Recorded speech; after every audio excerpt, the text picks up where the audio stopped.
Pascal. You are now rocking with that dude Pascal. We be going wild, Haitian in the building, so original. Got the haters catching feelings. Get your hands up to the ceiling and keep them held high. Cause St. Louis isn't ready. Forget about it, goodbye. Hold on, we just saying hi. Five somebody rise up weekdays. Catch us live, somebody. Let's go. Good afternoon. Good evening and good morning, everybody. Welcome to the Pascal Show. Hope you guys are all doing well out there. Hope this show finds you in good spirits because another day above the dirt is always a blessing. Let's not forget that, y'all. Let us not forget that. We got some things we got to talk about today. All right. We got a case out of Toledo, Ohio that I think should get a little bit more eyes on it, a little bit more light under the sun. Yes, it's at the tail end of it. We're at the tail end of this case, but at the same time, it is a case nonetheless that echoes so many other cases that we have been talking about, covering, etc. We may be having another pig vomit. There may be a new pig vomit. But anyway, as I said, this case echoes a lot of other cases that we have seen, have talked about, and have fought so hard to bring awareness over. And so I felt the need to talk about this one for sure. So please do me a favor before we get into everything. You know, I'm still learning about everything as well. So we're going to be learning everything together in a way. But please do me a favor. Hit that like button down below. Crush it. Do what it do. Please and thank you. Hit that reaction button if you're watching on other platforms. If you are watching on those other platforms like Facebook, X/, Twitter, Instagram, Rumble, make sure you're following those platforms. Don't forget to subscribe here as well. Subscribe to my main channel. Go to my secondary channel. I just posted a video about an hour or so ago over there on the secondary channel, the Pascal Show clips. Make sure you are subscribed over there as well. Please and thank you. That'd be amazing. Make sure on both channels. Also, hit that join button down below. Become a member. Check out my Patreon, check out my locals, and also don't forget to check out pascalmerch.com. Again, pascalmerch.com. We got some really great stuff over there. Go put your peepers on that doggone website, pascalmerch.com. pascalmerch.com. Anyway, guys, we got to get into this. I appreciate y'all for being here. It really means a lot. Like I said, you guys could be watching anything else under the sun, and you guys decide to watch this show, and that means the world to me. It really, really does. But we got to get into this thing, okay? We're dealing with another situation, another tragic story, and a lot of things unfolded yesterday. Over the last 24, 48 hours. It's been kind of crazy. Things have rapidly been moving down the stream, okay? Moving down the highway, okay? In regards to this case. And what I'm talking about is the case of this young girl, 13-year-old Kei'Mani Latigue. Hopefully I'm saying her name correctly, but nonetheless, this is a very just absolute mind-blowing situation that has transpired here. And of course, you know, I got some notes on the side here that I'm going to be reading to you guys, you know, as a little bit of a little bit of an update about, or not update, but a little bit about this whole case here. Okay, but she is, of course, her name is Kei'Mani Latigue from Toledo, Ohio. She is 13 years old. Okay, she was reported missing on March 16th. Okay, and just recently, her remains were discovered in an abandoned home. Okay, and there's information regarding how she was found that is just absolutely appalling. And if you see the title above, down below, wherever you're watching this show, let me just say, it's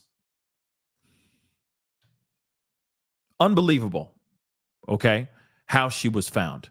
Apparently, hands were removed, etc. This is a very, very bad one here, guys. But March 16th, she went missing. Okay, she was reported missing 2 days later by family members. Okay, to the Toledo Police Department.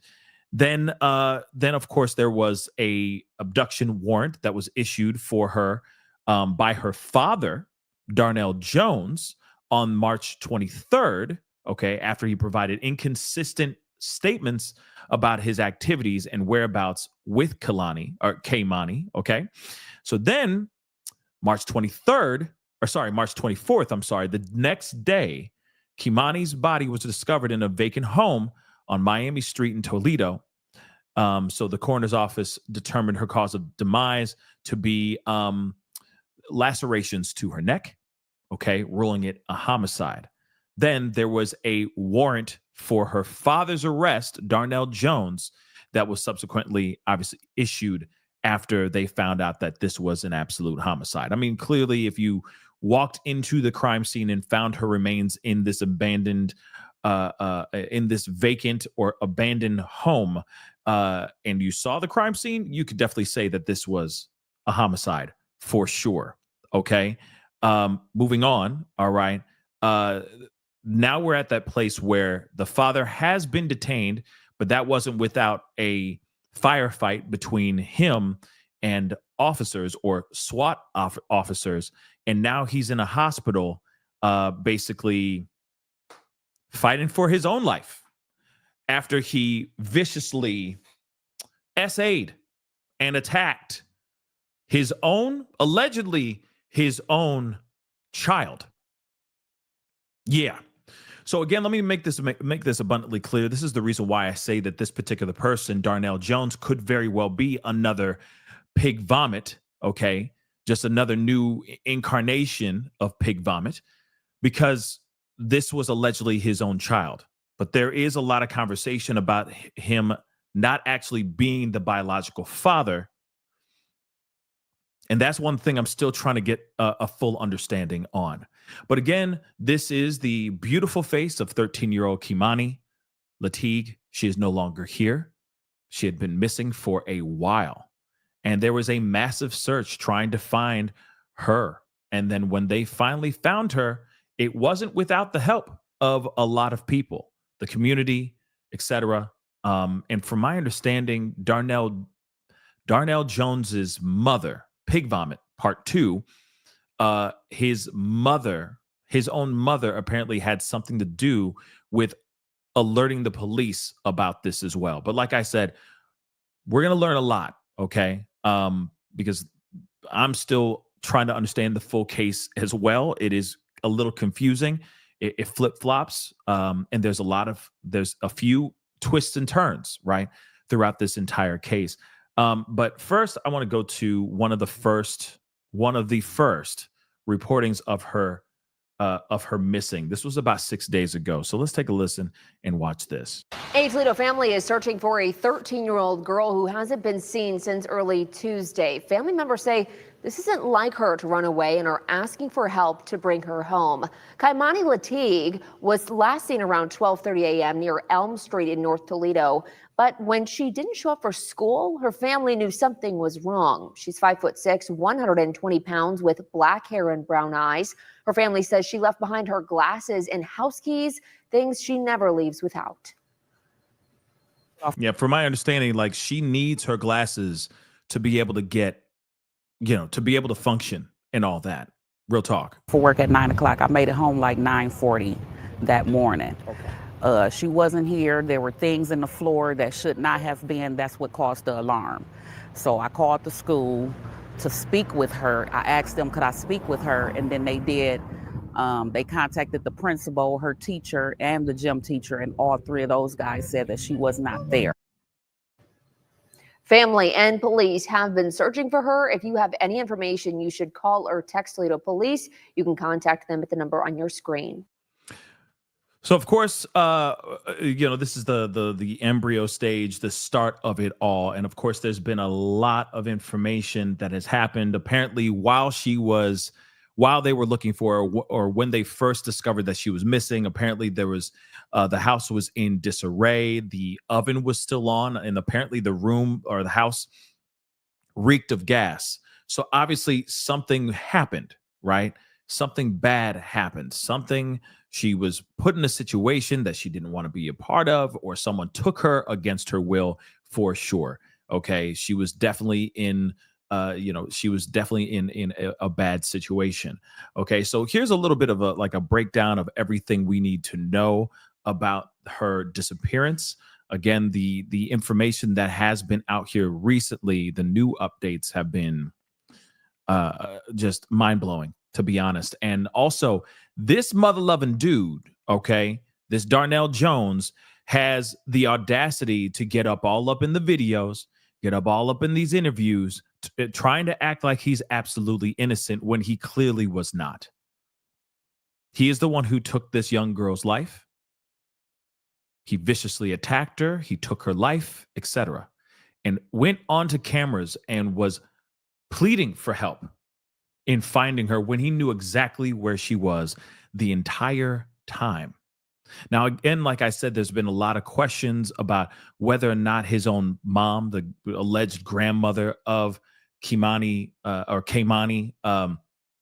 they are still trying to figure out if she had any knowledge that he had done this before it was revealed, right? So that's something that people are still trying to figure out. But still, let's get into this. Yep, that's why I said yes, Rachel. Exactly. Yes, good job. That's why I'm calling him Pig Vomit. I guess you could say Pig Vomit 2. Okay, PV2 here. Okay, because it screams Stephen Stearns, the original Pig Vomit. So let's take a look at this. Everything we need to know about her demise. Okay, so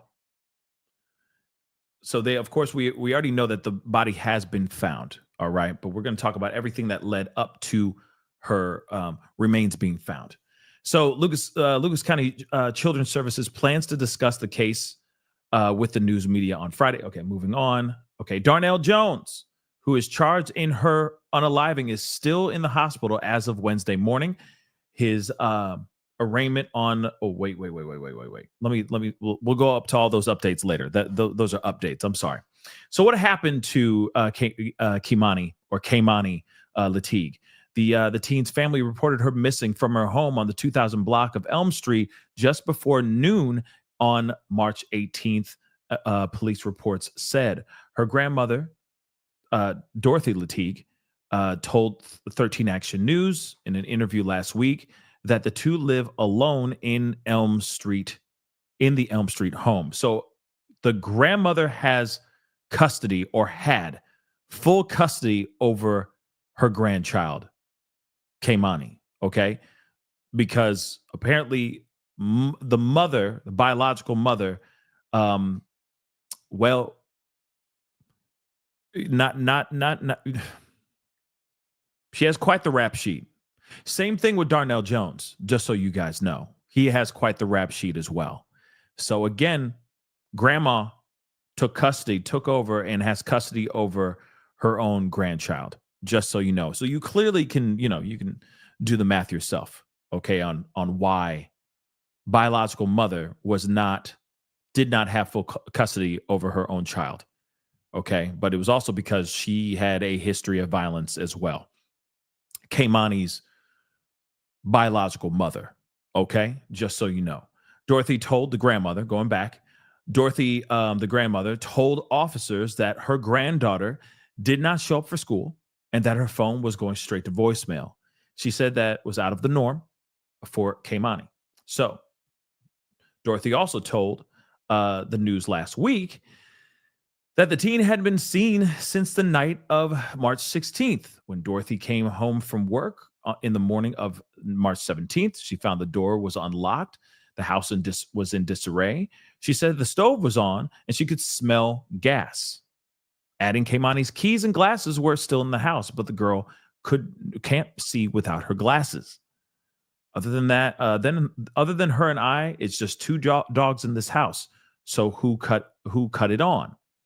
So that was kind of suspicious. Her glasses and in her underclothes were by the couch up the front, or in the couch in the front. I'm sorry. Her pajamas were on the dining room floor. The day they spoke with Dorothy, they also spoke with Kei'Mani's father, Darnell Jones, who is now being charged in her demise.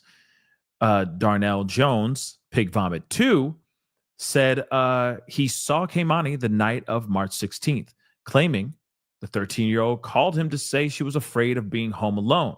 I came over here because she said it seemed like somebody was trying to break into the house. Me and my cousin sat over here for an hour and we left around 12:30-ish. That's what he says. Throughout the week, family friends handed out flyers and neighbors to neighbors and asked the community to keep an eye out for the girl, even organizing a search party on March 21st. Authorities filed an abduction charge against Jones and issued a warrant for his arrest on March 23rd. Charging documents said Jones, Pig Vomit 2, was the last person to see her before she went missing and alleged he gave her, inconsistent statements about her location and what he did with her. The following day, investigators found Kei'Mani Latigue's body on the second floor of an abandoned, burned house on Miami Street near Wilmot, on March 24th. Once her remains were found, authorities also charged Jones with unaliving, or with M, and felonious assault. Law enforcement agencies were still looking for him. Now, we already know that there was allegedly they found him. There was a confrontation. He pulled a weapon out on them. Then he now got hit, okay, because there was an alleged firefight. And now he is in the hospital, and apparently he is stable. And I'm sure some people are happy about that so that he could see justice, and be punished for his actions. And some people are probably upset about that because he's Pig Vomit 2. Prosecutors filed additional charges against Jones in Franklin County. He was originally scheduled to be in court on a felonious police officer charged on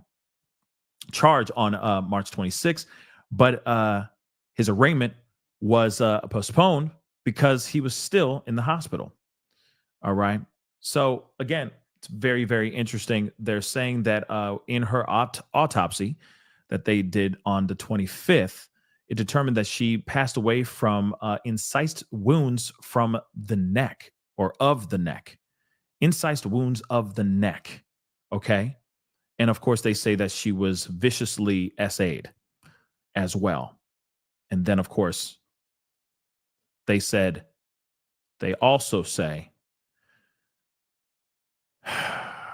that her hands had been taken. Yeah. But again, that's something that's very, very sad. He took her hands. Crazy stuff, guys. Again, very young girl. We got a few things we're got a bunch of things we're gonna be looking at, but still a very, very young girl. Something like this should not have happened to her. Period. Point blank. It is.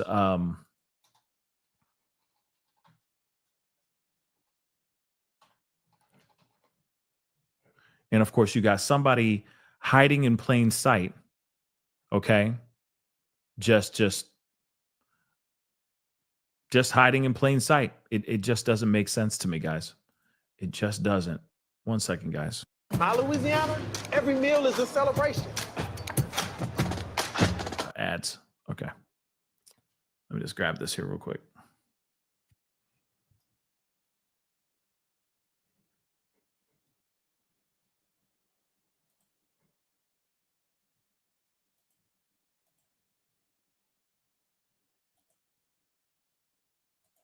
Starts now All with right. breaking news.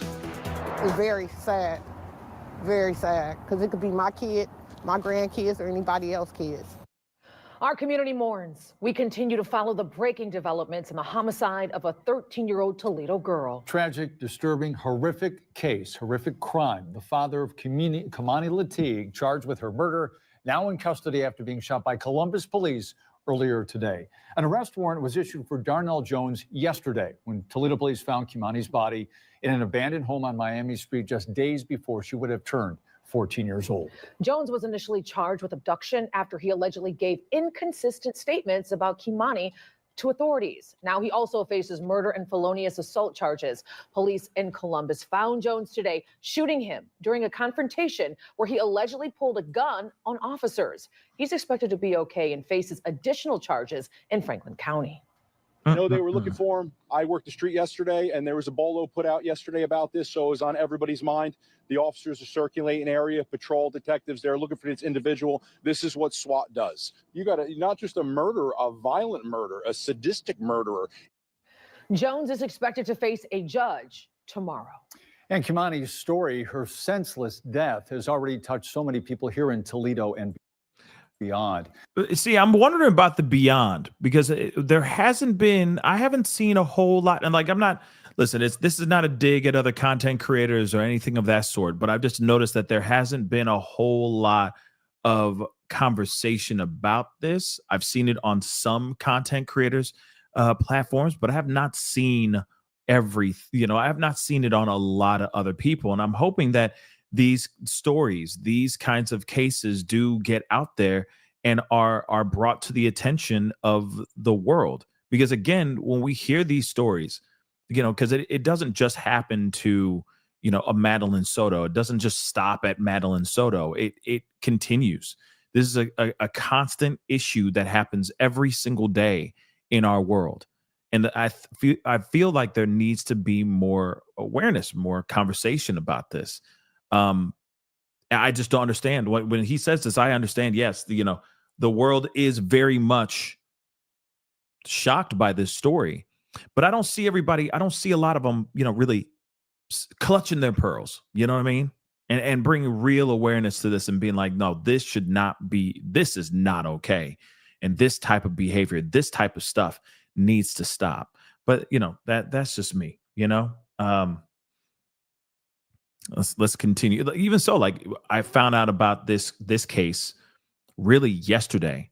By the time I found out about this case, the story or the case was already done.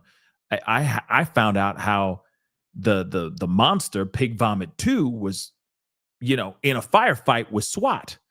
That's what I heard. That's how I got introduced to this story. And it's like, well, dang, had I known this earlier, if I had known more about this case earlier, we would have been talking about this.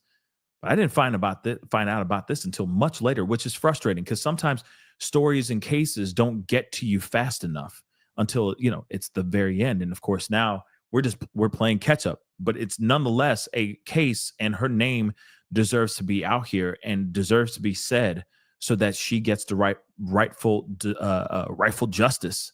Right. So, and of course, we bring this up because this happens in every corner of the world. We hear this story all the time. There's more than just one pig vomit now. Okay. There's more than just one pig vomit in the world. Right. And now we got this BS going on. Right. But let's continue on. Let's continue. Community members organizing a vigil tonight. Many who were there had never met and didn't know Kei'Mani, but they tell us they wanted to come together to honor her life.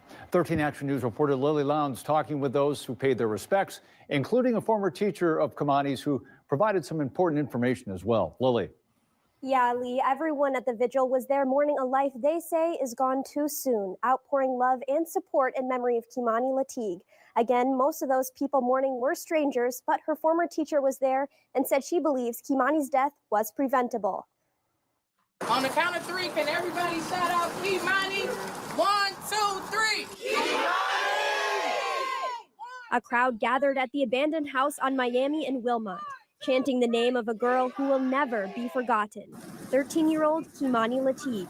As my pastor would say, a family that prays together stays together.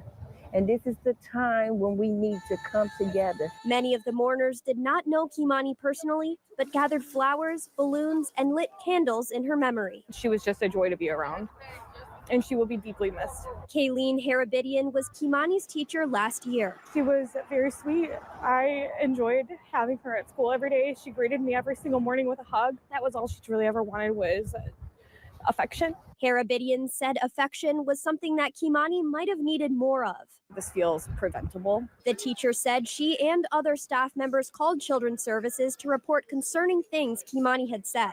She came to school with visible injuries and told us some things that were happening in her household. Harabidian said Kei'Mani was with a different guardian during that time. Still, she wishes something could have gone differently, as did many of the people at the vigil. We need to tell our young folks whatever's going on at home, school, church, park, you can talk to us. Devastated about what happened to Kei'Mani, but letting her know she was heard and will not be forgotten. We did reach out to Children's Services, and they said nothing in this case is public record at this time. They also declined to give comment today. Kei'Mani's birthday is on Friday, and people are planning a celebration of her life. Lee. All right, Lily, thank you. We're also learning more about just who Kei'Mani was, a 7th grader at Spring Elementary School here in Toledo. Spokesperson for TPS says she got along very well with others and was recently recognized at an honor roll assembly. We've also learned that she was going to receive a kindness award this week. District has had counselors and therapy dogs at the school to help students and employees cope with this unspeakable loss. We've also learned that the house on Miami Street where Kei'Mani's body was found will be torn down. Toledo officials confirm once. Hold on. I would hope that they don't turn it. I'm hoping that they would not be tearing it down just yet. You know what I'm saying? Because there might be something in there that could, take this man down even more. Could Kei'Mani be the only victim of Darnell Jones of Pig Vomit 2? I'm just curious. There's still a possibility that he's done this before, and this could be his spot where he does these things. You see what I'm saying? So, instantly I look at this and go, okay, we maybe don't tear it down so quickly. Yeah, it's like an Idaho 4 situation. Don't tear it down just yet, because that whole abandoned house could be a house of horrors. Real talk. Aside from her horrors, yes, but it could be other kids, other people, other victims that have lost their lives in there too. So I don't know. See, that's why I get so frustrated with let's just tear it down quick. No, hold on, time out. Do your due diligence. You think that this is the only time the man has done this? You sure about that? Make sure you're sure of that. Make sure that's confirmed before you tear stuff down, because that could very well be his spot. Why would he take her there of all places? That must mean that he has either done bad things in this place before, or he plotted this whole thing out. It's got to be. So again, this is bad. And actually, let me roll that back a tiny bit. Many of the Kei'Mani Latigue. As my pastor would say, together. Many of the mourners did not know Kei'Mani personally, but gathered flowers. She was just a joy to be around, and she will be deeply missed. Kayleen Harabidian was Kei'Mani's teacher last year. She was very sweet. I enjoyed having her at school every day. She greeted me every single morning with a hug. That was all she really ever wanted, was affection. Harabidian said affection was something that Kei'Mani might have needed more of. This feels preventable. The teacher said yeah, I mean, it sounds like that for sure. Okay. But I am kind of curious if there was any red flags or any warning signs beforehand, right? Before all this stuff happened. Because clearly, if there's a history of SA in this family, I'm curious. Could she have been trying to say something to the school, to her friends, etc.? But let me play this part again. She and other staff members called Children's Services to report concerning things Kei'Mani had said.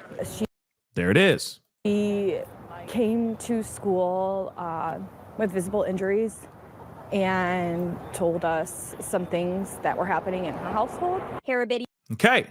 So, and this is not a dig at the school, but I'm wondering what measures they took to see what was really going on with those, you know what I mean? I'm curious. Did the school do something afterwards? If she showed up with those kinds of markings on her body when she was alive, What did the school do to check in on this situation? Just as much as they have zero tolerance on fights in school and all that stuff, there should be zero tolerance on that kind of stuff as well. So I'm wondering what steps they did to make sure that she was in a safe environment. Because you instantly are going, wait, where did she get these markings on her body then? If she was staying with her grandma, is this from the grandma? Does the grandma even know about these markings? What's going on with that? Again, I'll also say this too, and this is not like I said, this is not a knock or a dig at anybody in the family or anything of that sort. But obviously, she comes from two very violent individuals, allegedly. Okay, two very violent individuals. The mom was arrested for basically curb stomping a person with like 4 other men. Okay, and then the dad, the alleged biological father, Pig Vomit 2. Has a history of child endangerment and a lot of violent.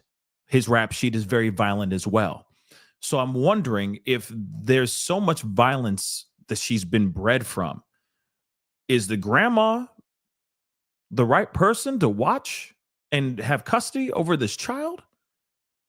And then if there's markings on her body, because I got to be careful with these words, because the platforms. Why wasn't there a proper and thorough investigation into those markings on her body before she even ever went missing?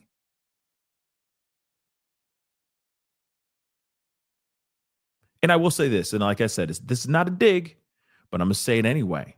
Just because the court rules a grandmother secure and proper enough to keep their eye on or have custody over a child does not mean that that particular person that they just gave the rights, custody rights to, is the right person too. Think about that as well. They can put on the best face, oh, she's older, it's fine. She seems responsible.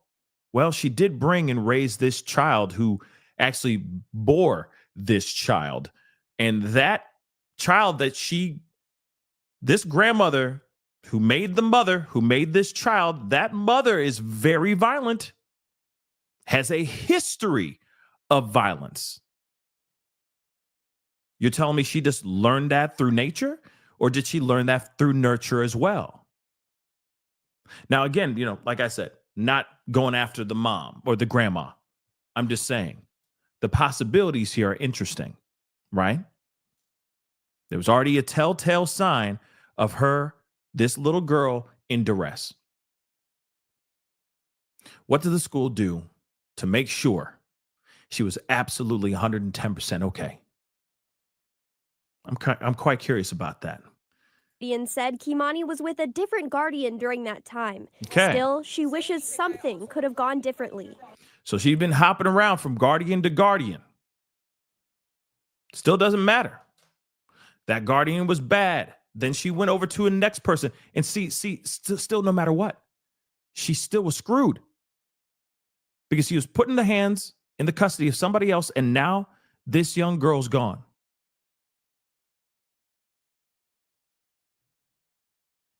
Now, this grandmother could be a loving, wonderful, doting grandmother, right?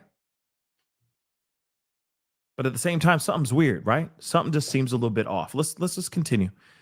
Is this partially the system? Is this partially the system failing her as well?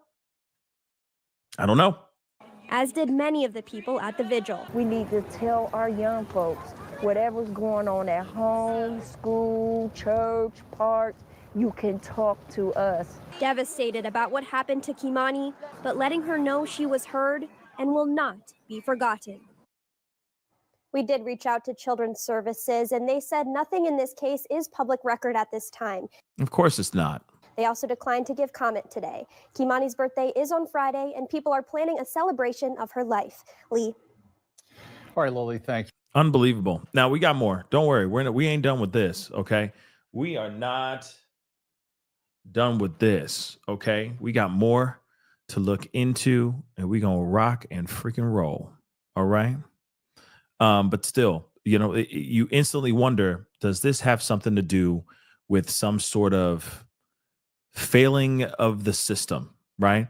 Did the system fail her a little bit in regards to putting her in harm's way consistently? It does make you wonder. It definitely makes you wonder.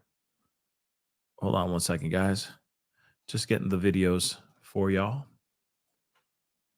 Because even so, and this is what's so sad about this whole situation as well, because you have a beautiful young girl like Kei'Mani, Madeline Soto, etc., that are, and of course, Madeline's situation is a little bit different than this one.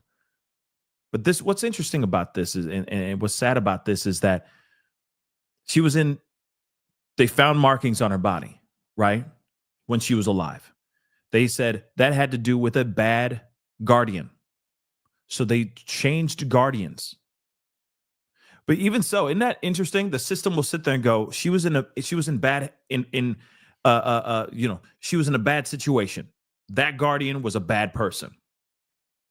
But it sounds like the entire environment that she was in was filled with violence. People who were treating her terribly, mistreating this young girl. Think about that for a second. So even so, as soon as they moved her over to the grandma, which maybe by the court they looked at it and said, this is the best choice, it ends up being worse because there's still another monster within the family that still has access to this little girl. And guess who that is? That's Pig Vomit 2. Yes. That mother lover is sitting there, I'm sure, doing all kinds of crazy stuff. And maybe he was doing it in plain sight and no one was the wiser. Except she was still surrounded by nothing but violent individuals. See how the system is so effed up? And it constantly happens this way? It doesn't change. It hasn't changed. As much as we have talked about these kinds of things in the past, like we've talked about these kinds of things over the past, since the dawn of this show. Years and years have we talked about how situations like this happen all the time. You think, oh, the kid will get thrown into the system and the system will take good care of them. No, it doesn't happen that way. 9 times out of 10, we hear stories like Kei'Mani's, except we don't hear about Kei'Mani passing on. We hear about cases like Kei'Mani, and they grow up to marry the wrong people, to find themselves making very bad choices, living off the streets in multiple ways, or passing on the trauma to their own kids. And the doggone thing happens all over again. Because once they become part of the system, they hold on to the system. A lot of these kids, some of them will transcend. And I got to be this. I got to say this. I commend every single last one of those people that are able to transcend from the system.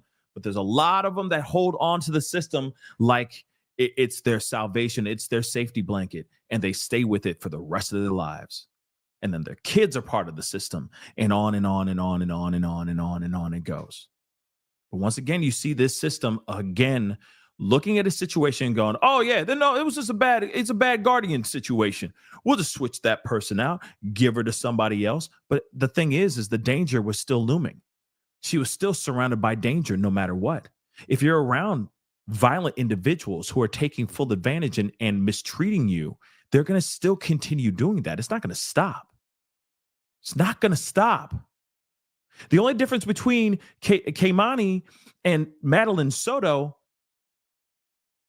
is difference of location and the fact that the courts weren't involved in Madeline Soto's case.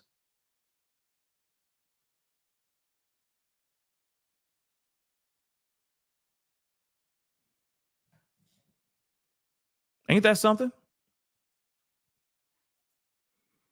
Let's continue. The search continues for a missing 13-year-old girl in North Toledo. Kei'Mani Latigue, she was last seen in the early morning hours of Tuesday. Chase Bachman was in North Toledo following the search party. He has the latest.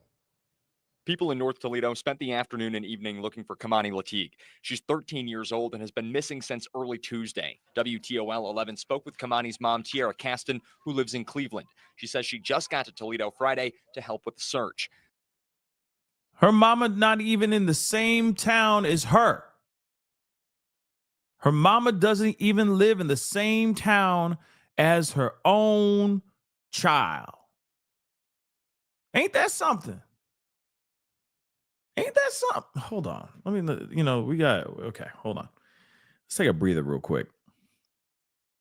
That's just something else. Serenity, thank you so much for the love. I appreciate the super chat. I wonder if she scratched him so he took her hands because of possible DNA. Maybe. Or he just might be a sick individual. But Serenity, you might be right. You might be right. That's a good possibility. But that's crazy that he just took the hands. You know what I'm saying?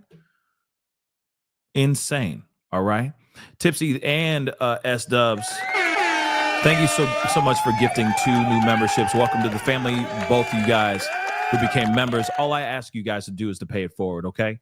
Okay? It's a simple holding the door open for somebody, buying somebody a cup of coffee, calling up that friend you haven't talked to in a long time, and just catching up, okay? Do something positive with that, okay? Those 2 just gave you some positivity. Pay it forward, all right? That's all I ask. But ain't that some crazy stuff? Her own biological mama ain't even living in the same damn city. Now, the thing is, I've heard those stories a million times before. This is nothing. This is a tale as old as time. You know what I'm saying? We've heard this a million times, right? But at the same time, though, it's still shocking. It doesn't change. The reaction doesn't change. Like, why wouldn't you not be near your own kid? What is up with that? Okay? What is up with that? But let's continue on. The last few days for her have been a nightmare. I have never had a seizure before in my life, sir, and I've had 3 within the past couple days. This shit is tearing me the up. If my baby don't make it home, I will never be okay again. And I hate to say that because I have other kids. Family and friends say Kei'Mani isn't the type of girl to get into trouble.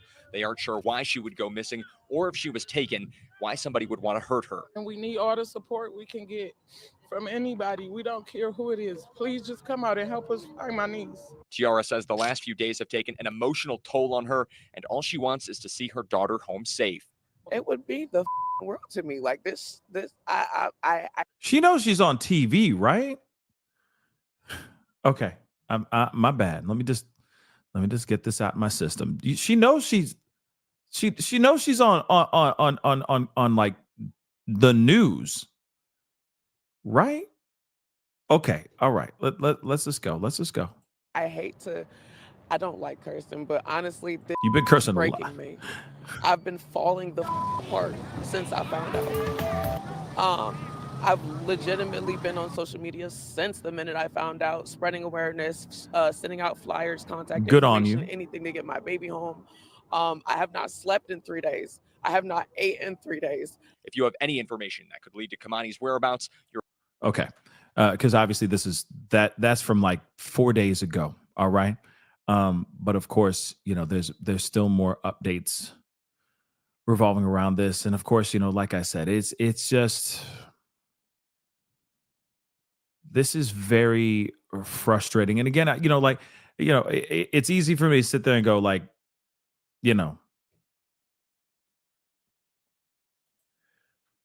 but I understand her frustration, right? I understand her concern. I understand her being angry, wanting to know what the hell happened to her kid and all that as well. But again, it is just very interesting how all of this has transpired. Okay. It's very, very interesting. But hold on, let me grab whoa, that's loud as hell. Let me just grab this too.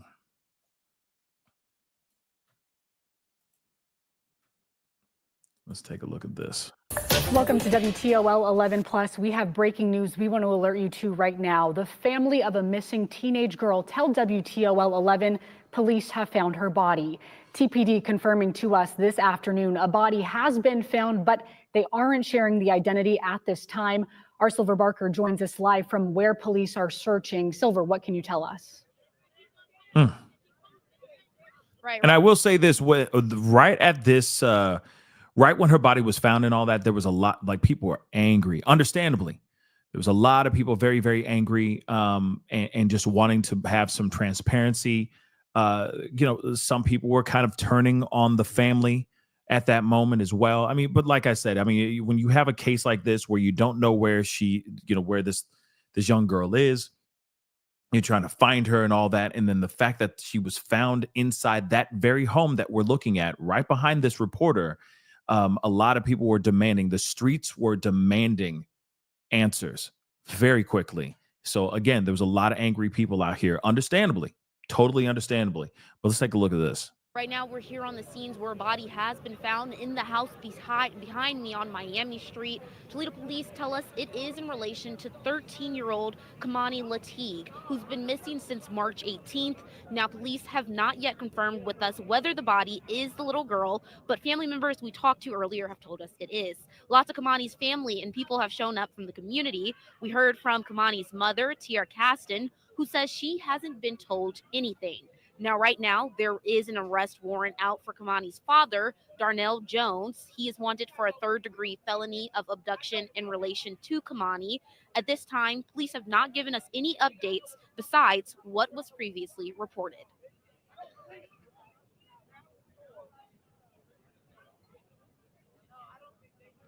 I just want to know if it's my baby. They still not telling me nothing. It takes nothing. It's nothing to take a picture. It's nothing to, you know what I'm saying, let me know when the coroner's bringing her out so I can see if that's indeed my baby. Y'all not saying nothing. And y'all can tell if it's a grown woman or if it's a little kid. My daughter tall, but she still has the body of a child. You know the difference. So what are they telling you? They're not telling me nothing. They ain't told me nothing. Not a word. Then they talking about it might be days before I be able to identify my child. Like, no.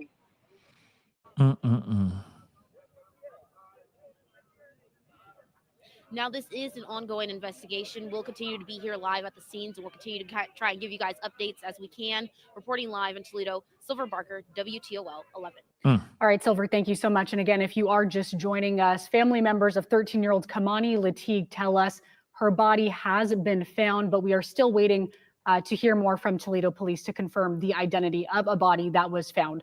Court records show there's an arrest warrant out for Kei'Mani's dad, 33-year-old Darnell Jones. Toledo police tell us that warrant is related to Kei'Mani's disappearance. Police say Jones, who also uses the last name Ogletree, is Kei'Mani's biological father. According to court documents, he's wanted for abduction. The report also mentions he was the last person with Kei'Mani before she went missing last week. It also lists that Jones gave officers inconsistent statements about his activity with Kei'Mani and their whereabouts. We'll continue to bring you the latest on this story on air and online. Our next full report.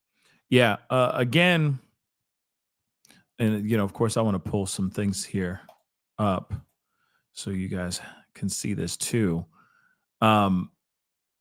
This guy, this piece of work, hold on. One thing I'm still trying to get and one thing I'm still trying to find is the interview with him, with the actual, with Darnell Pig Vomit 2. Okay. Still trying to find this interview right here.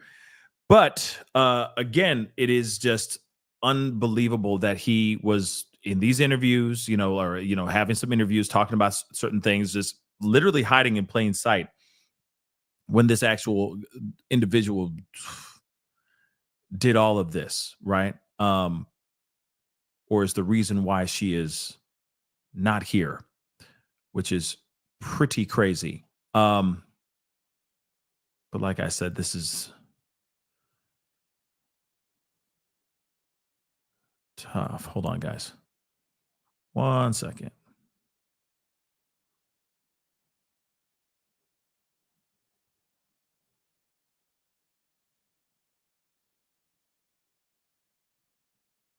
Let's see. Hold on. Maybe I can find it.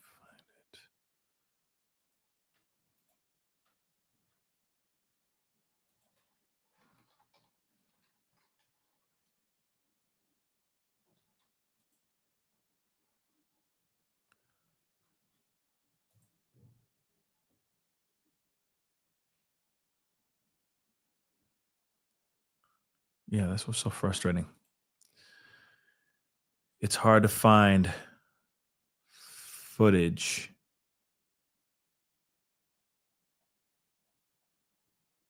Hold on, y'all.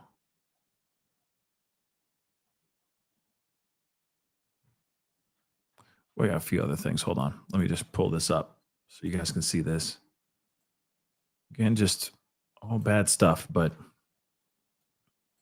you will see here. Is your daddy gonna come and get you? This shit. Hold on. We got live footage of them actually going in and finding the police going in and trying to find her and all that. So let me just show this to you guys too. Stuff is loud. Just a heads up, but let's take a look at this here real quick. Wow, man. Is your daddy gonna come and get you? This shit crazy. I already just told you, if he come and get you, yeah, right now. No, go get on the bus.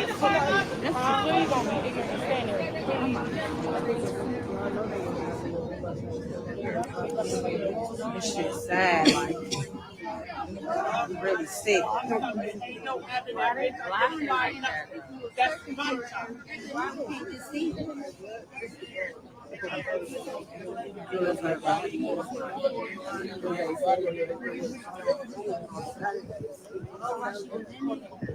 You fucking hooks. I mean, what the fuck they call redneck bitches. Like, let me stop.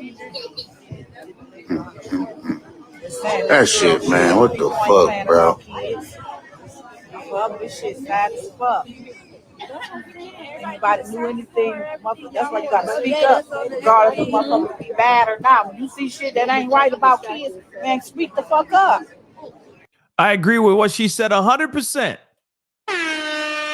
What you just heard her say, I agree with 100%. As soon as you see something going on, speak up. I know some people are worried about getting into people's drama and all that stuff, but at the same time, when you hear something, when you see something, you better say something. It doesn't matter. If it's like, wait, what's up with all the, markings on your body? What's up with that? Call it out. Because you got to remember, this is a whole town, a whole community of people that are angry about this. Because again, it's a full-on wake-up call for everybody else that may be hiding in plain sight. There are kids out there, I'm sure, that are also being hurt behind closed doors. This has got to be a huge wake-up call for everybody. The community is speaking out. The community's angry, and rightfully so.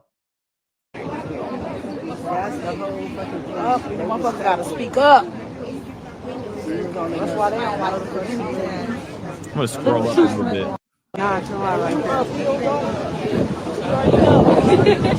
You look like Blake. Everybody say that. I was gonna Get off! Get off of me! Get the fuck off of me! Get me away! Yeah, they did. They what? Smiling. Like, are you fucking serious? Well, the mom's crying.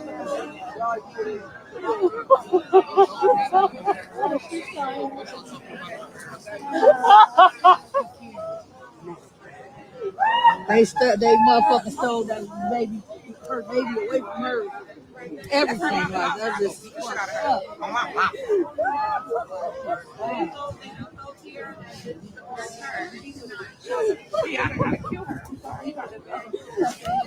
Yeah, oh no, you would have cuffed me right now. They bringing her out, Sean. Why would you make a fake text message? Oh my God. Kei'Mani! We love you, Kei'Mani!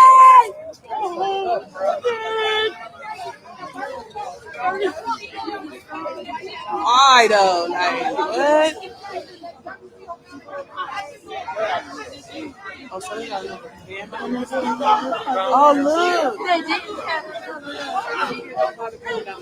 Oh man. And then tomorrow.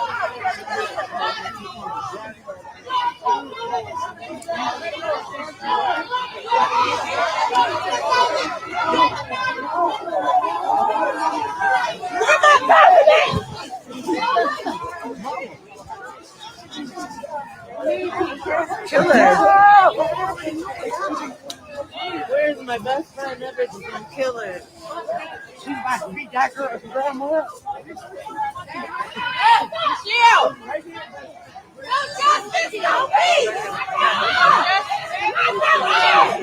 Take her to jail! That's right.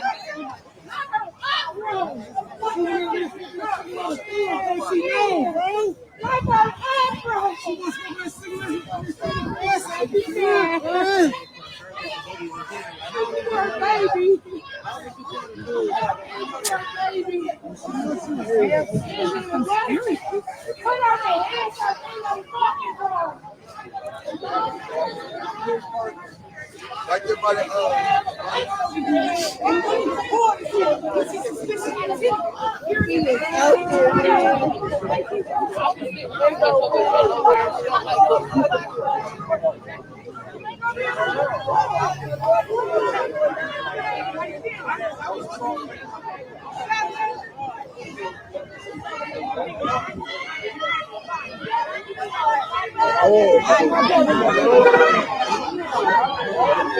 bro, what's happening?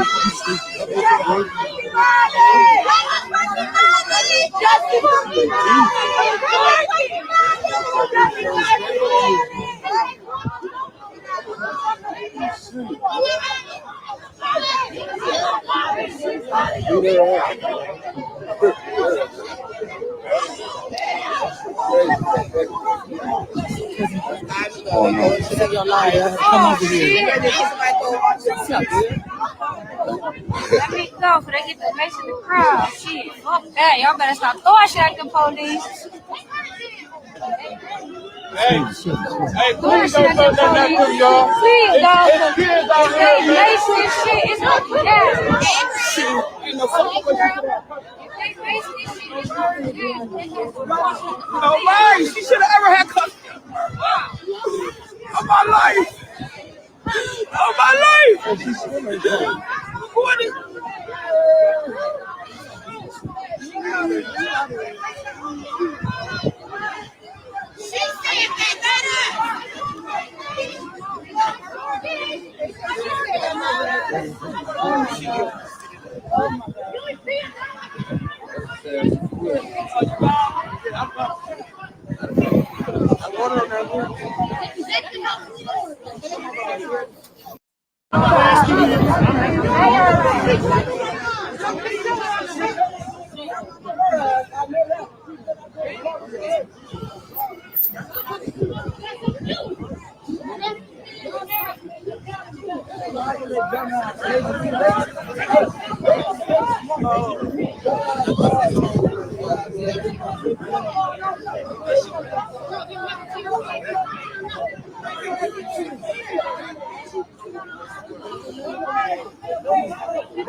Hello.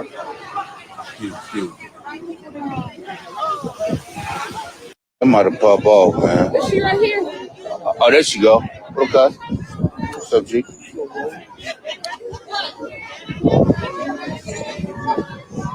What's up, bro? Get ready. Get back in my city. Yeah. They like, Granny, come with us. Ain't no mob. Yeah. Calm down. ain't the one you supposed to be got custody of. Yo, I'm on Greg's house. That's making your kid. What you about to go do? Identify the body? I mean, that's pretty much what they're about to do. Hold on, I'm looking at more, but at the same time, I wanted to share that with y'all so you guys can see a little bit of like when the body was found, recovered. Of course, when they transported the remains, and of course, you know the community is very mad, very upset, and very moved because let's be real, they've been looking for her for several days, and then they finally find her in this abandoned place. Now, there's some information I'm going to share with you guys now before we go into more like video and more conversation here. But we're starting to hear more details on her cause of demise, etc. So let's take a look at this here too. And T-dubs, I'm just going to say now, trigger warning, guys. But so her cause of demise, and I'm going to be using code words like crazy, but as you guys can see, she was SA'd. He took her hands and she nearly had her head removed. There it is. All right. That's in the title right there. That's one thing I'm still trying to understand. I don't know if they recovered her hands. Little Patty, that's a good question. I do not know if they recovered her hands or not. But just so you know, this is what's going down. So authorities in Ohio have announced her cause of demise. All right. She was found in this burned building days after she was last seen with her father. She was reported missing on March 18th, which we already know about all that. Darnell Jones obviously is the man who did this, Pig Vomit 2, as I'd like to call him now. All right. And he is in a hospital right now as well. She was found in a burned out abandoned building in Toledo on Monday, after which authorities rendered an arrest warrant for Jones, okay, on the M charge. He was arrested on Tuesday by Columbus police after allegedly exchanging gunfire with officers, sustaining critical wounds. But apparently he's going to live to fight another day. Lucky him. Moving on, Lucas County Coroner's Office has now announced the cause of her demise. Police documents refer to her as Kei'Mani, or they spelled it differently. Okay. And I've been seeing a bunch of different spellings of her first name, right? With the apostrophe and without the apostrophe, but the correct way is with the apostrophe. Okay. So let's move on. Autopsy revealed that she had passed away from, we already said this before, but I'm going to repeat it again, multiple incised wounds of the neck. This is what the coroner office said in a statement. Okay. They said that the child was found in a horrific condition. She had allegedly been her head was almost nearly removed. All right. She was viciously SA'd and her hands were removed. And there's her lovely face again. In arrest warrants reviewed by People, the article we're reading here, Toledo police alleged Jones provided inconsistent statements to police about his activity with his daughter as well as his whereabouts. When Columbus police approached him on Tuesday, he allegedly pulled a trigger at an officer with a weapon from inside his sweatshirt. So he did this like he had it probably in the front pocket of his sweatshirt and he just went bang. Ain't that crazy? Clearly, this is not somebody who's well in the mind. All right. Officers opened fire on him, critically injuring him. The officer says he is now in stable condition. All right. And luckily, the officer was not injured. See, the whole community of people standing outside of the building or the house that her remains were found. And again, I will say this too. Her birthday's this Friday, y'all. Her birthday's this Friday. The gruesome nature of the crime has left Kei'Mani's community in shock. At a vigil on Tuesday, nearly 100 people came together at the site where her body was found, now adorned with candles, flowers, and balloons. All right. Of course, people are still really reacting to this situation, but there's more. Like I said, there's a lot. This is just insane. Okay. We're all trying to figure out what the hell's going on here.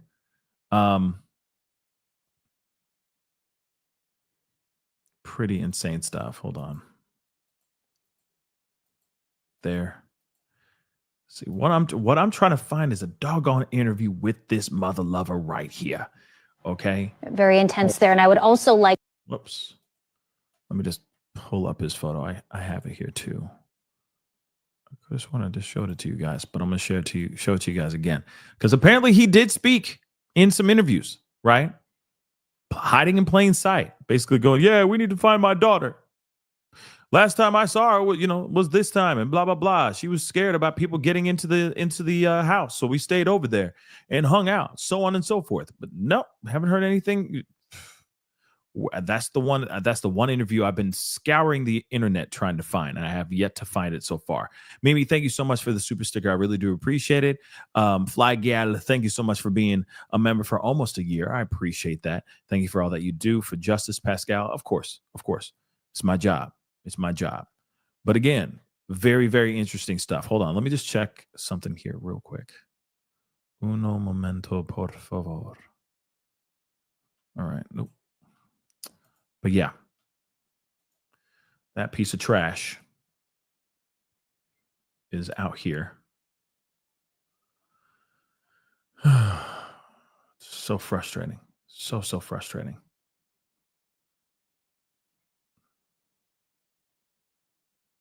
Let me see. There's another video. You gave me life anyway, so I want of the mom. So I'm going to share that too. This is right at the crime scene again. Same crime scene that we just saw a second ago. We're seeing it again. It's just a different angle. And of course, biological mother speaking out. No, that's crazy as fuck. You did that to your own grandbaby. Nigga, you told me I was supposed to be aborted and that you gave me life anyway, so I wanted to do something for you. I let you see your first fucking grandchild come into this world, nigga. And this is what the fuck you do to her? Nigga, fuck that bitch. Now, here's the thing, though. Let me just say this really quick. At that time, the grandmother, I'll show you in a second. The grandmother was there at the crime scene. Her mom. Okay? So, Kei'Mani's mother's mother. Okay? She's at the crime scene. For some strange reason, well, I guess it's understandable to a certain extent. The people, the street, the people, the community were starting to turn on the grandmother. Because I get it. It's her home. So they instantly thought that the grandmother has something to do with this. Her mother. Okay? When in actuality, it has to do with the biological father of Kei'Mani. So understand, the community is starting to spin. That's why you saw all these people getting angry and speaking up, starting to curse in the last little live video when her remains were found.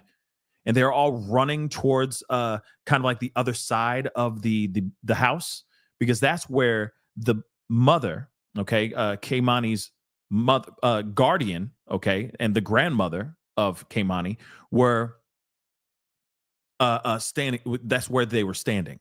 So that's why everybody started running over there, because that's when her Kei'Mani's mother starts running over to Kei'Mani's grandmother, and I guess to confront her or go off on her or something like that, which is interesting, right?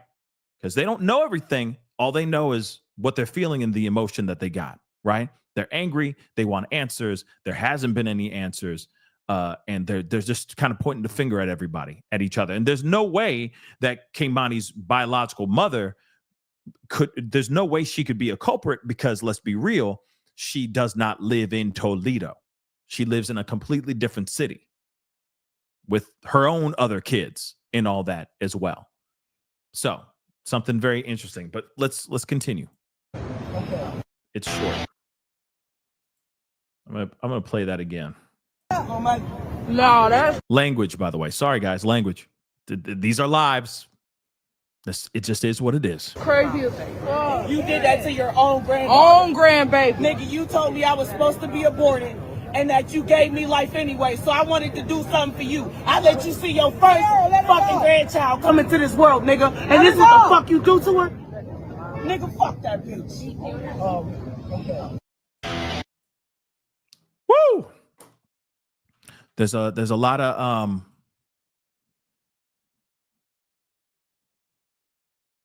yeah. So let's move on. That's a lot of anger. That's definitely a lot of anger.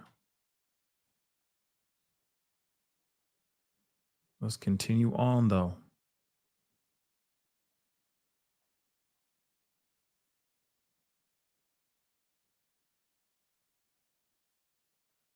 Hold on. This is very, I think this is very important too. Hold on, guys.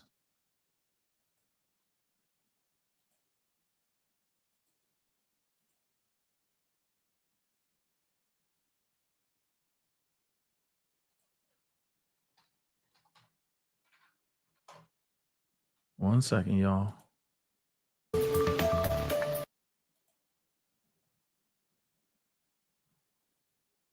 Like I said, these these situations get, especially like, you know, you wish they would just do like a playlist and just have it all in one spot, right? But they don't really do that. Hold on.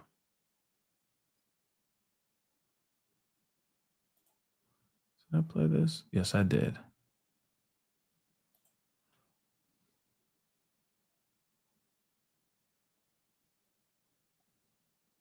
Come on, man.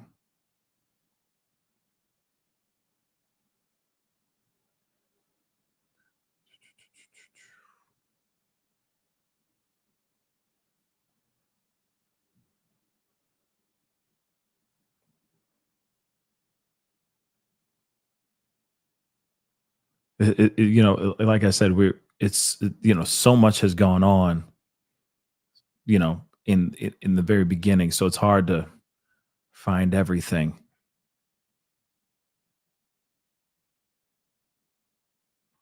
Within the timeline, but hold on.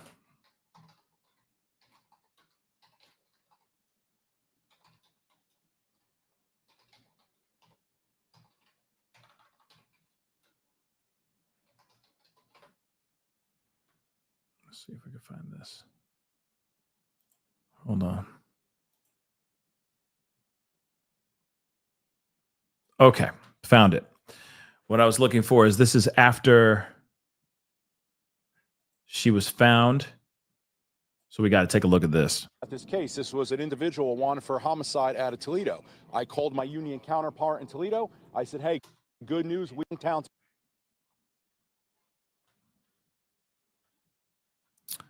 One second, guys. Damn. I hate when it trips like this. We are working right now to confirm if the man shot this morning is Darnell Jones. He's wanted for the murder of 13-year-old Kei'Mani Latigue. We'll keep you updated as we learn more. And just a short time ago, our Silver Barker exclusively interviewed Kei'Mani's grandmother and legal guardian, and then Kei'Mani's aunt.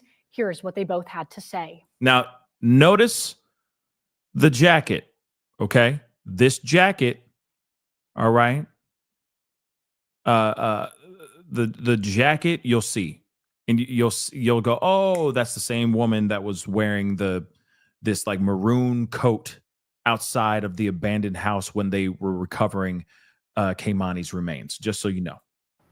So, hopefully she's yep, there it is. So my first question for you, you know, yesterday lots of things was going on.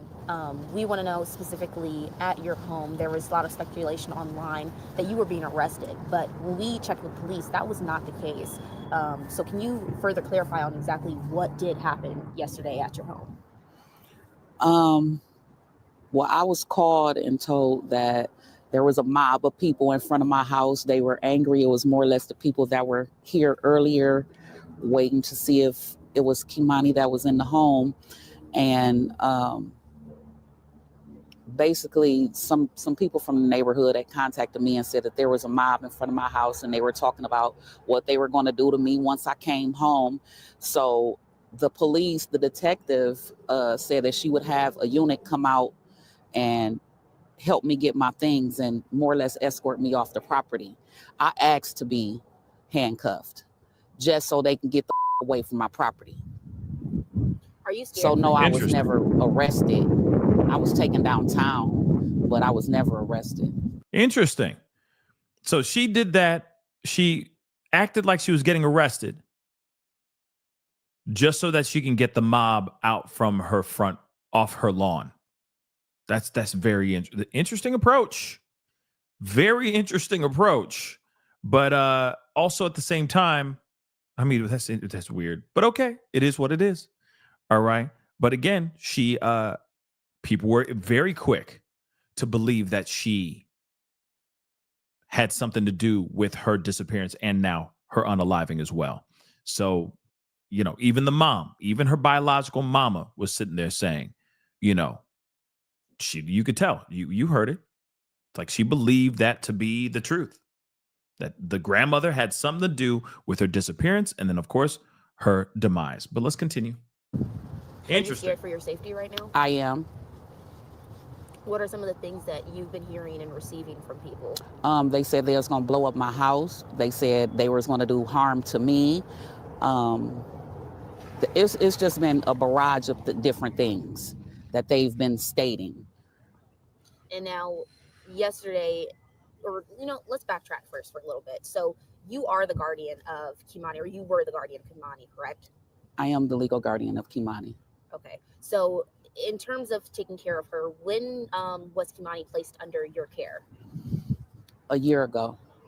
So you took care of her. She's been in my home for the past 5.5 years, but I just obtained legal custody of her a year ago.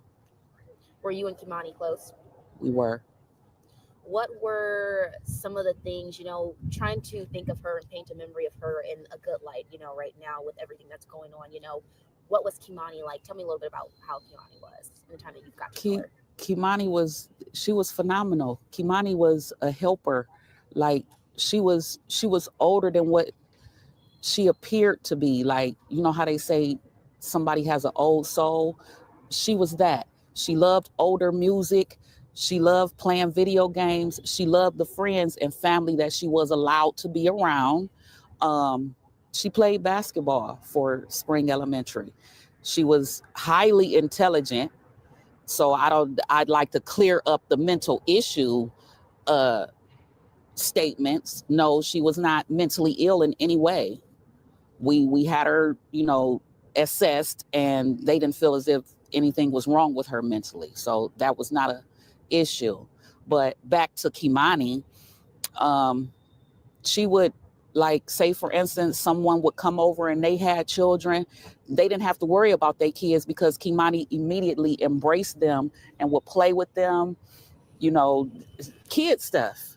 She was phenomenal. Like I said, she was like no other kid her age. What school did Kei'Mani go to? She went to Spring Elementary.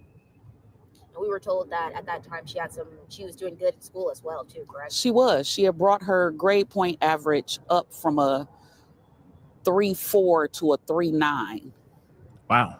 And you know, actually they were going to have an award ceremony for the basketball players today at 5:30, but when I divulged to them that she had passed, they've rescheduled it. She was going to receive her trophy for being, you know, on the team and stuff. And she has a birthday that's coming up. Correct? Her birthday is Friday. And she would have been turning 14. She would have been 14. Did you have any plans for her birthday? We were going to have her a large birthday party because it would have been her first birthday where, once again, all of my children were together and could participate in the party. Her mom was supposed to come and everything. So I asked her early on, what type of party do you want? She said she wanted a basketball themed party. So that's what I bought. Things that revolved around her playing basketball. I'm still receiving stuff in the mail for that. So there's been some confusion now in terms of when it comes to family, you know, who's her biological father, who is her biological mother, and then also was she in the foster care system? Can you clear up a little bit of all of that? You know, when Kei'Mani was placed in your care, you know, when is the LCCS? Who exactly did she come from, and how did she? She came from her other legal guardian. I choose not to state her name, but she came from her other legal guardian because the other legal guardian and I were best friends. The other legal guardian is my daughter, Kei'Mani's mom, godmother. And we had already discussed when early on, because she's been with this person since she was 9 months old. My daughter has never really had custody of Kei'Mani. So she's been with this person since she was 9 months old until, like I said, maybe 5.5 years ago.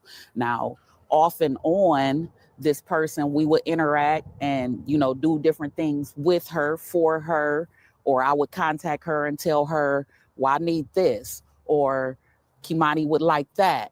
And she would come by and oblige, and we would commence.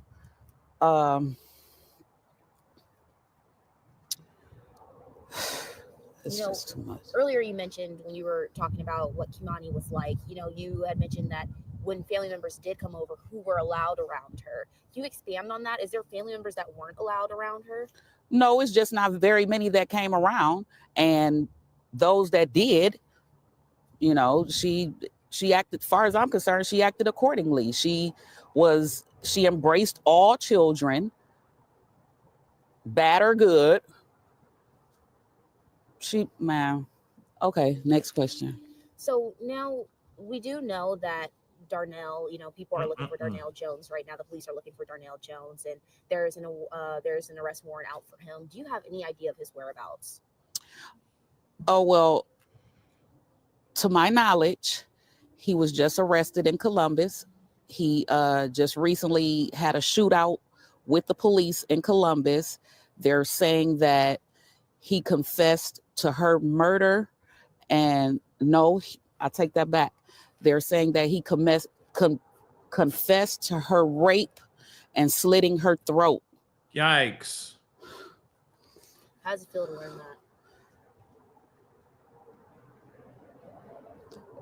that? I can't even say. You know, as the police report mentions, Kei'Mani was last seen with Darnell. You know, do you have any regrets of letting Kei'Mani go with, as you're her guardian, do you have any regrets of letting Kei'Mani go with Darnell?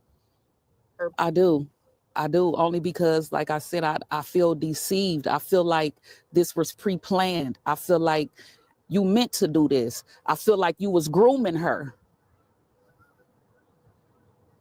When you say grooming her, is there things that you saw before this leading No, up? I never saw anything out the ordinary. But when molesters decide to choose prey, they groom you first. So they give you gifts. They try and make you comfortable with them. They try and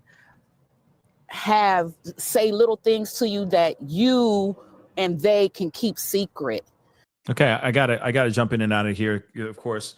So there's a lot that was being said here, but one of the other questions I am kind of curious about is, you know, this is kind of like a Jen A. Soto situation here, right?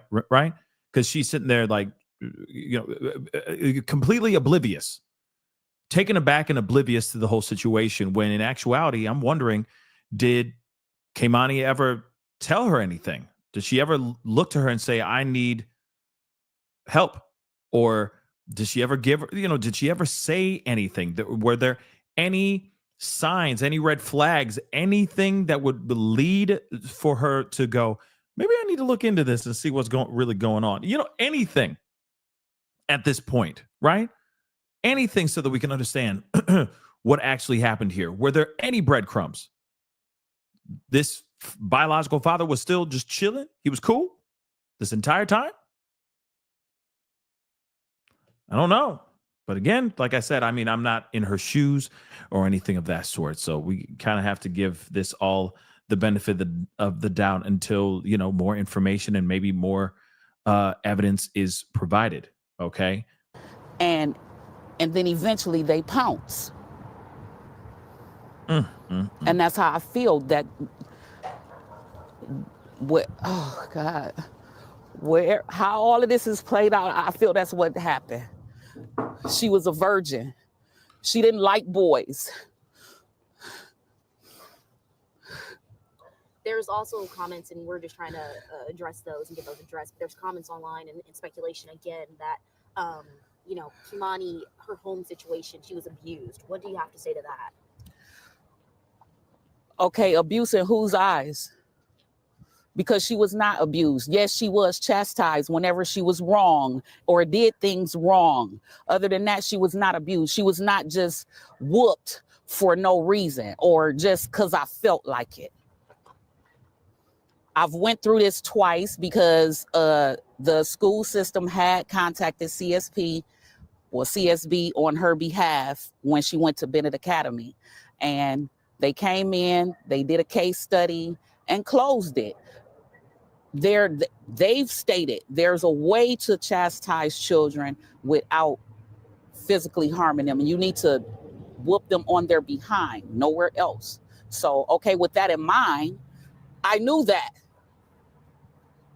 So she didn't have like bruises all over. How long ago was that when they came into your home? I would say the latest, it was approximately 7 months ago. And so you say the latest. So was it a few times that they came into your It home? was twice total. So twice total that they came into your home. Check. Okay. And it was all for like you mentioned, what you just said earlier. Yes. Explaining. Okay. Yes. Okay. Now, in terms of, you know, this whole situation, so you were not arrested, correct? And that's Correct. what, you know, a lot of people seem to think as they saw you going out in cuss. That's what you asked for, correct? Yes. Right. Okay. So my first question for you, can you tell me your relation? Okay. Yeah. So again, very interesting.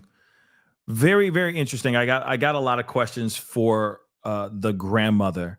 Okay. The guardian of Kei'Mani, because clearly there are things that have I'm sure happened in that house that she may have seen that maybe she didn't really think that it was that big of a deal. I don't know. Like I said, I you know, I'm not trying to bash the grandmother, because you never know. There's a possibility that she didn't see anything, but there's still a possibility that she saw everything too, though. Come on now, you know? So I don't know. It just seems a bit odd to me. But again, you know, we of course will find out more information as it continues. And again, also I want to say this too. In the very beginning, she did say that that particular, I guess that, you know, that guardian and all that. I mean, clearly that guardian, she left that guardian to go with the grandmother for a specific reason, right?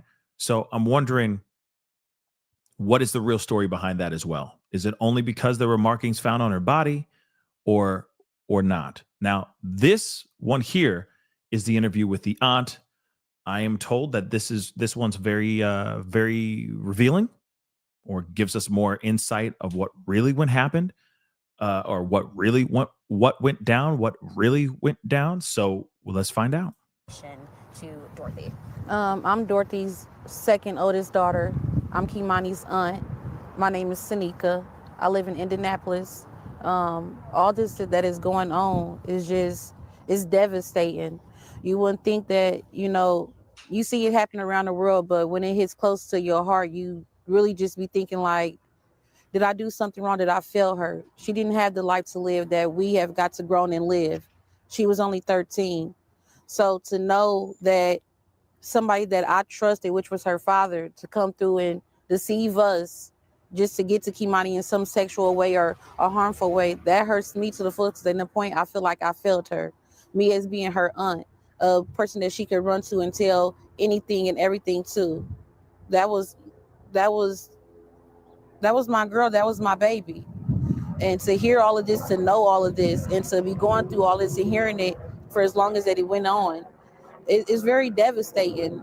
I see so many people that are supposed to be my family that's going against my mom and me for that instance, and saying like, oh, you know, she failed her, she had something to do with it, she had this and that. It doesn't matter at this point. For right now, and until we get justice for Kei'Mani, it's all about Kei'Mani. What I would like to say is there's a lot of people on the internet starting GoFundMes, and that's not what we need right now, because it's not what Kei'Mani needs. The funeral home has objected to say that they're going to come and pay for everything. So there's no need for any GoFundMe pages, any of that. Everything is being taken care of that needs to be taken care of by her family, her immediate family. Does it upset you that there are GoFundMe's? Some of them, I think, in cases it might be scams too as well. Hit that like. What upsets me is that people are starting these GoFundMe pages and putting Kei'Mani name underneath it, and they know that it's going to get viewed, and people have sympathy and feel some type of way about that. And some of them can be scams, but I know some of them have come from family members. When just let the immediate family handle that. Like, what y'all gonna do with the money if y'all not turning it into the funeral home? There's no need. Let us handle it. Y'all just sit back and give us the emotional support that we need. That's what we need right now. As a family, as a community, we should all come together and just give each other the emotional support that we honestly need.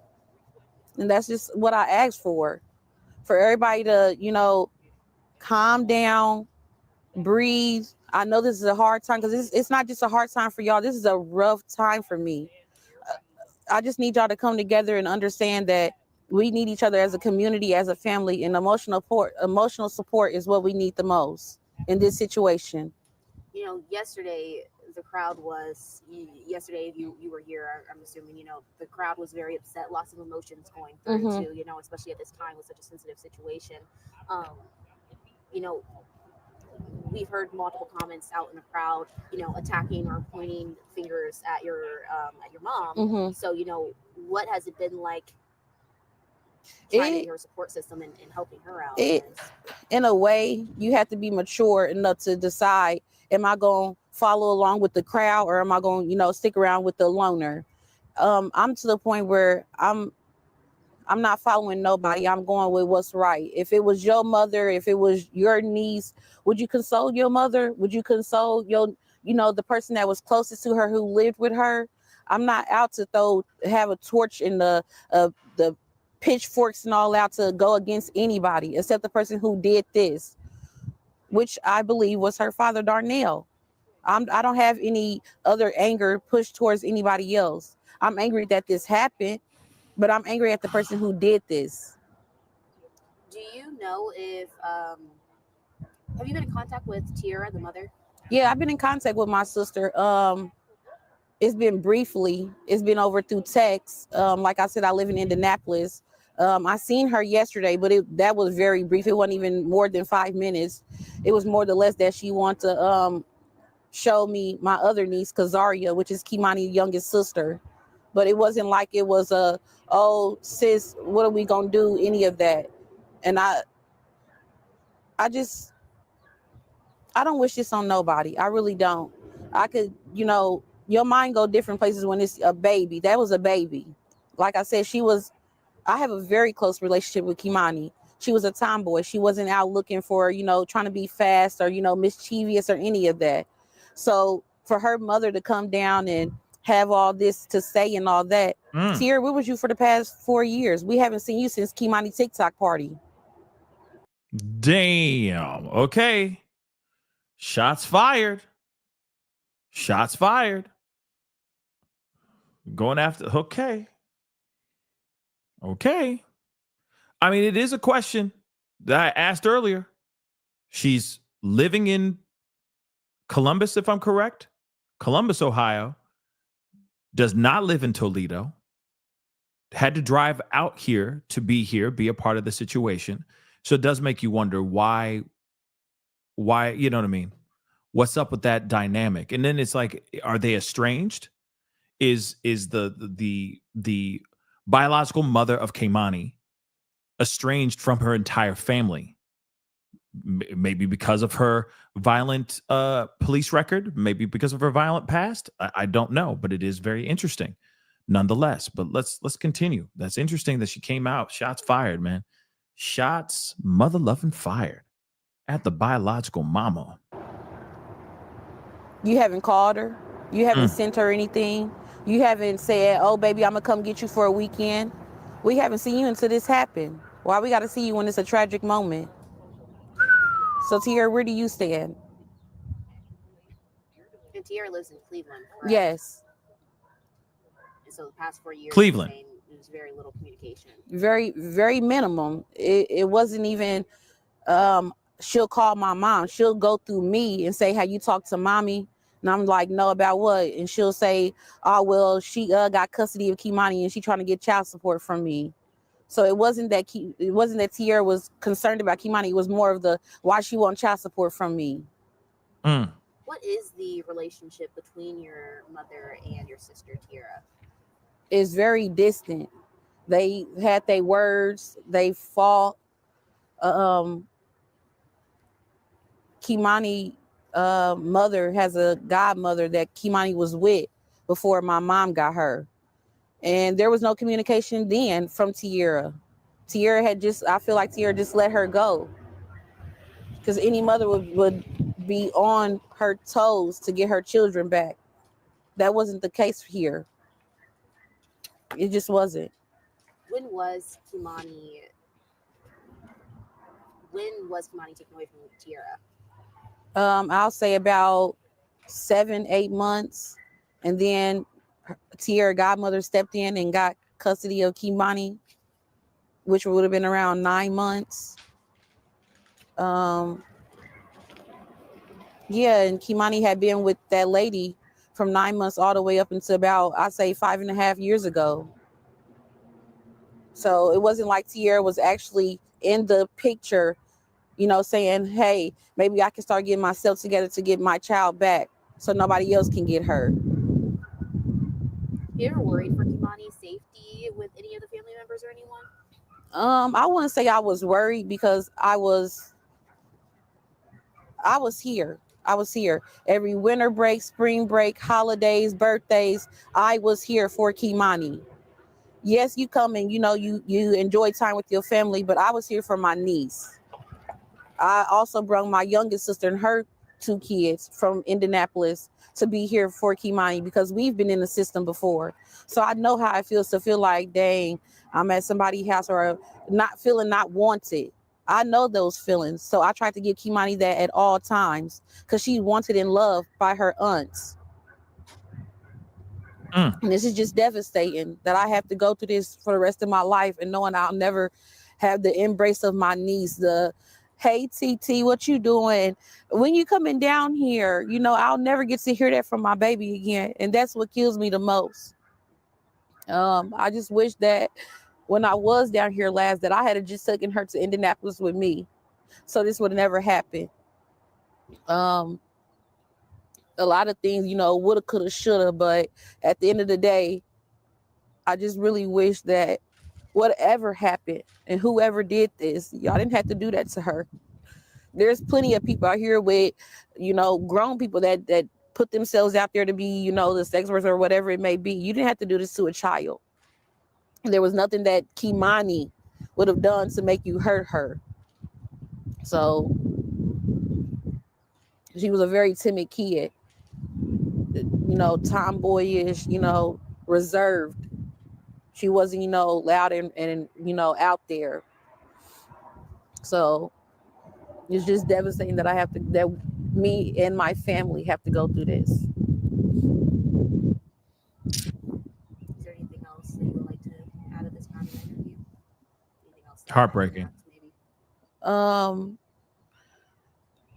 I just want people to understand that family is family. And at the end of the day, don't be so eager to go against your family. Talk to your family and talk to the children. These children may be scared to talk to the parents about things that's going on or what may be going on because they feel like they may get in trouble. But make it known that to your kids that you can talk to me. Make it very open. You can talk to me about any and everything. Because that's what these kids need to hear nowadays. Instead of going on social media and talking to somebody over social media about it, like he did this or she may done that. Talk to your family because they can handle. They're the adults that's supposed to handle it. So yeah, and it's forever Kei'Mani.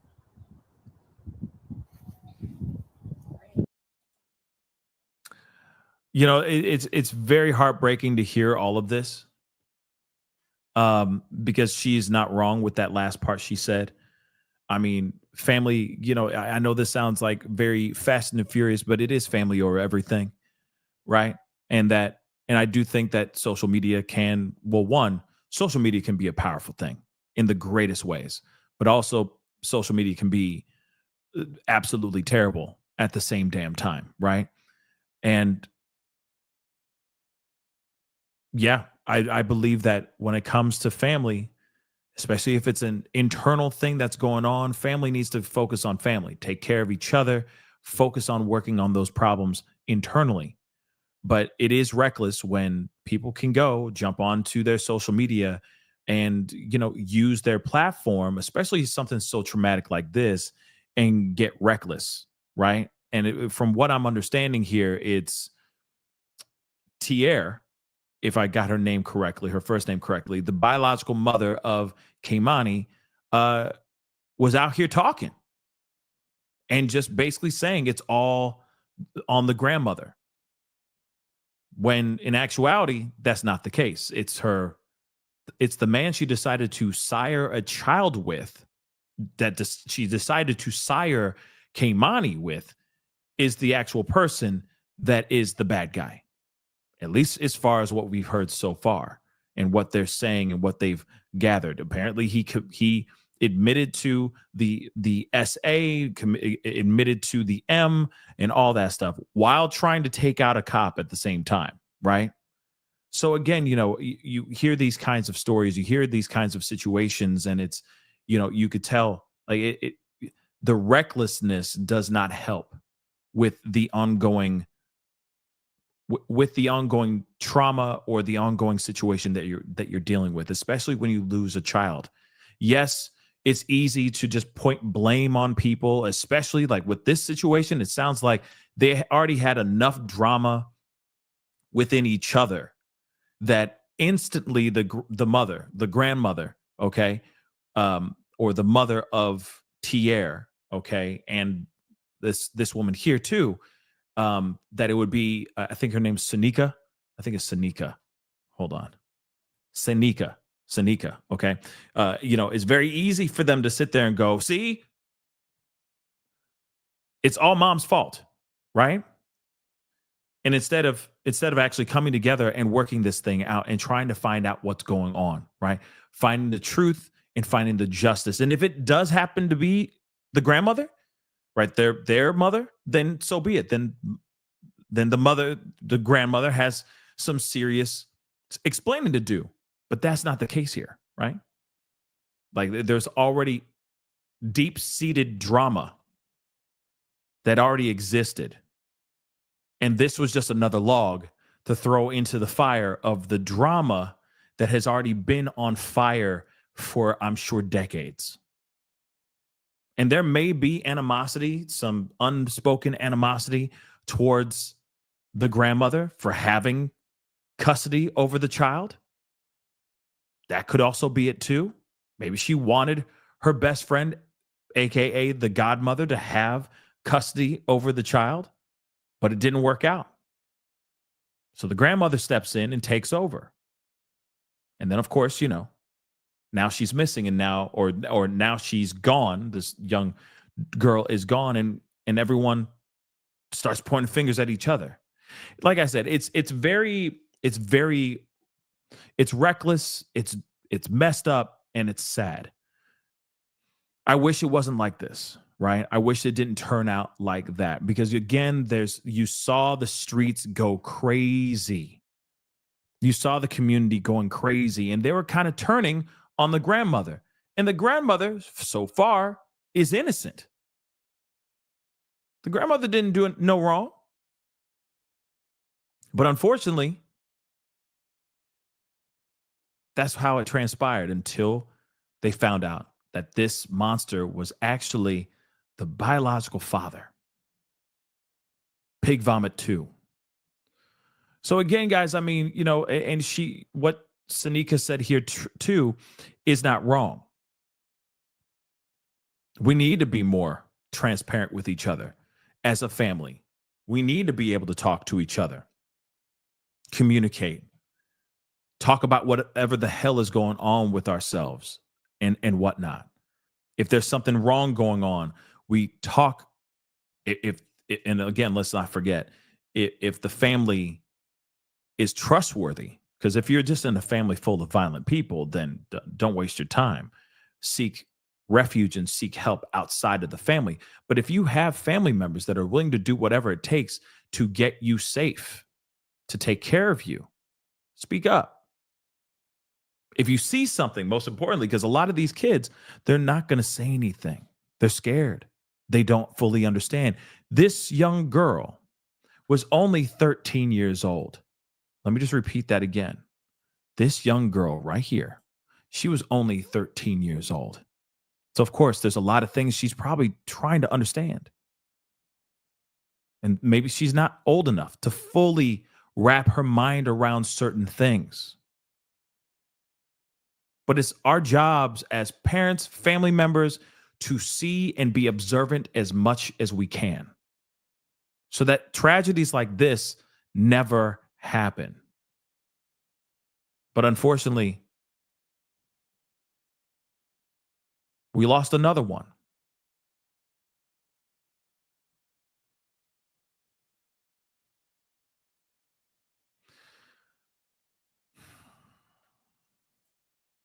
But I'm hoping that by us bringing awareness to this, by us talking about these kind of things, this gets us a little bit closer to realizing the whole motto is more important than anything else in the world. If you see something, say something. The school, I ask as well, how much due diligence did you do after you found the markings on her body?